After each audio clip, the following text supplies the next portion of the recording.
আস্তে আস্তে হেলে পড়ছে পৃথিবী, আর এই নিয়ে দুশ্চিন্তার ভাঁজ পড়েছে আধুনিক বিজ্ঞানীদের কপালে। বিজ্ঞানীরা গবেষণা শুরু করেছে পৃথিবীর হেলে পড়া নিয়ে। অনেক বিজ্ঞানীরাই বলছে ধেয়ে আসছে ইসলাম ধর্মগ্রন্থে বলা কিয়ামত। সাম্প্রতিক 2024 সালের গবেষণা থেকে আধুনিক বিজ্ঞান জানতে পেরেছে পৃথিবী তার স্বাভাবিক অক্ষ থেকে পশ্চিম দিকে হেলে পড়েছে। পৃথিবী আস্তে আস্তে পশ্চিম দিকে হেলে পড়ছে, এর পেছনে কোনো প্রাকৃতিক কারণ নেই, এখানে রয়েছে মানব সৃষ্ট কারণ। কি সেই কারণ, আর কতটুকুই বা পৃথিবী পশ্চিম দিকে হেলে পড়েছে, আর কি হবে যদি পৃথিবী আস্তে আস্তে এভাবে হেলে পড়তে থাকে? এই সকল চাঞ্চল্যকর তথ্য নিয়েই সাজানো হয়েছে আমাদের আজকের এই ভিডিওটি। তো চলুন জেনে আসি পৃথিবীর এই অস্বাভাবিক আচরণের মূল কারণ কি। তার আগে আপনি যদি কিয়ামতে বিশ্বাসী হন, কিংবা কিয়ামত অবশ্যই হবে এটা যদি মনে প্রাণে বিশ্বাস করেন, তাহলে অবশ্যই কমেন্ট বক্সে আল্লাহু আকবার লিখে যাবেন। তো চলুন জেনে আসি কোন সেই কারণ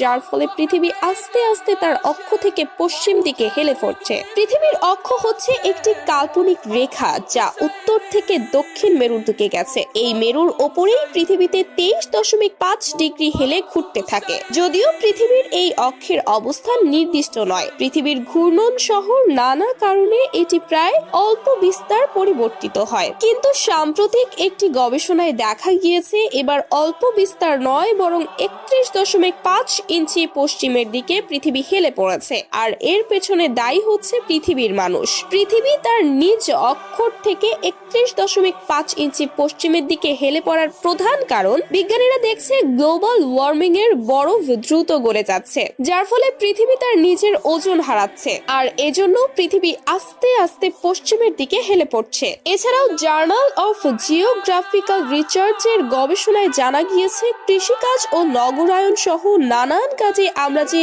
গভীর নলকূপের পানি ওঠাই, এর ফলেও ভরের পরিবর্তন আসছে পৃথিবীর মধ্যে। এটির কারণেও পৃথিবী আস্তে আস্তে হেলে পড়ছে। যদিও পৃথিবীর বিশালতার সামনে 31.5 ইঞ্চি হেলে পড়া কিছুই নয়, তবে দীর্ঘ সময়ের এমন পরিবর্তনের ফলে ভবিষ্যতে পৃথিবীর ওপর প্রভাব পড়তে পারে। 2023 সালের আইপিসিসি এর রিপোর্ট অনুযায়ী পৃথিবীর এই হেলে পড়া ঋতু বৈচিত্র্যের ওপরে প্রভাব ফেলছে। পৃথিবী যেহেতু নিজ অক্ষের ওপরে 23.5 ডিগ্রি অ্যাঙ্গেলে ঘোরে, আর এর ফলে আমরা পৃথিবীর প্রধান 4টি ঋতু দেখতে পাই, আর চাঁদের আকর্ষণের কারণে পৃথিবী তার এই অবস্থা ধরে রাখে। তবে পৃথিবী যদি স্বাভাবিকের থেকেও বেশি হেলে যায়, তাহলে সমুদ্র স্রোত এবং বৈশ্বিক জলবায়ু এবং প্রাণী বৈচিত্র্যের ওপর ব্যাপক প্রভাব পড়বে। আর এই পৃথিবীর হেলে পড়ার প্রক্রিয়া যদি চলমান থাকে, তাহলে পৃথিবীতে মানুষের টিকে থাকা হবে সবচেয়ে বড় একটি চ্যালেঞ্জ। আর তাই